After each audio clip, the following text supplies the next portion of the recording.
Paano? Tayo to. Ang isip na nga daan, alam mo pa na ham. Sunod-sunod pa yung house. Hindi pa pantay-pantay.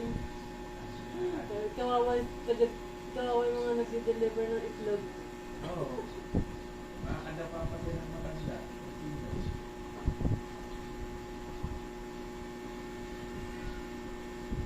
Mga ito mga pag-uwag na agkagala. Sabali, mas maganda nga yung double parking. Ako sa akin, dahil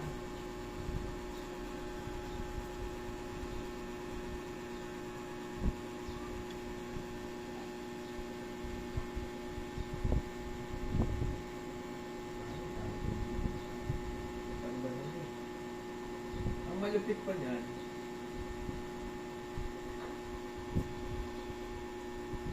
Inggitan kasi nangyayari eh. Wala niya sa tapat niya. May ting. Lumaya yung iba. Dito din. Sa tapat na dito. May ting din. Lumaya din yung iba. May ting din. Kaya nga bumili ka na ng bahay na may garahe para doon. Ginawa ko, lagyan mo ng ito para doon may garahe yung sasakyan. Kasi dito eh, gagawin to. Hindi mahigpit yung huwa dito eh. Dati, bawal yan. Pinagawa lang kami, pero hindi sa dito sa Avenue. Saka dito sa First Avenue, may tent. Kaya lang mo na ako dito sa First Avenue. Tapos kami, wala naman kami sasakyan. Mag-test lang kami kasi maglalaba lang kami. Hindi. Pinapaalis.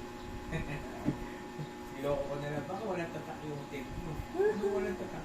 Dapat kung ano yung nakikita nyo yung tent, gayahin lang kung ano nakalagay na pangalan. Matro? Oo. Matro yung tatanggalin mo. Uy, langaw. Visit na mga langaw na to. Yung mga hihila.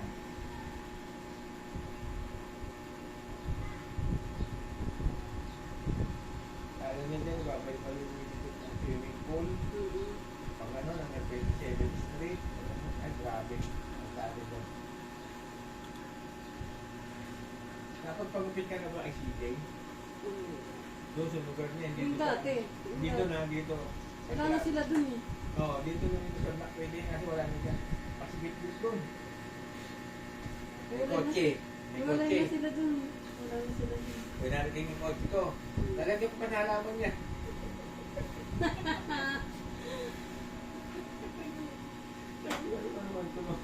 Pinaligiran mo halaman eh. No? Ito yung body ng kotse niya. Ito yung paso. Ang layo pa. Di siyempre, nung ano na ito. Ayaw pa lang masabi ng sasakyan.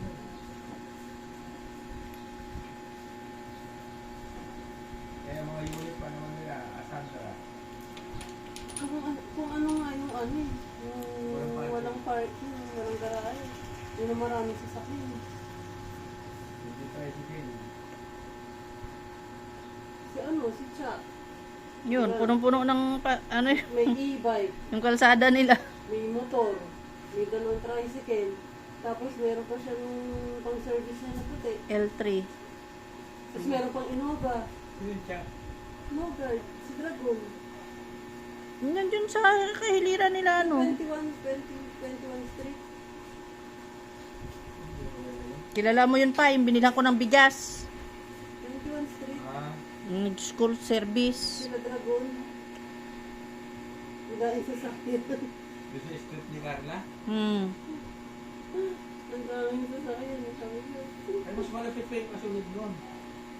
Yung street, yung Meron pa? kasunod nun. Oo. Yung may mga magbabalot. Oo. Nun, yun eh. Dito yung sinasabi mo. 23 Street. Hindi ko lang sure kung 23 basta yung nagtinda ng balot. Mga sidecar na tricycle. Sa nakabangada. Tapos nabuhugas na ito sa kalsada. Pinutuan niyan dyan din. Nandiyan yung mga bata naglalaro. Dadaan ka iba. Kaya pag naita ko, wala, diretso na ako na. Parang ikaw.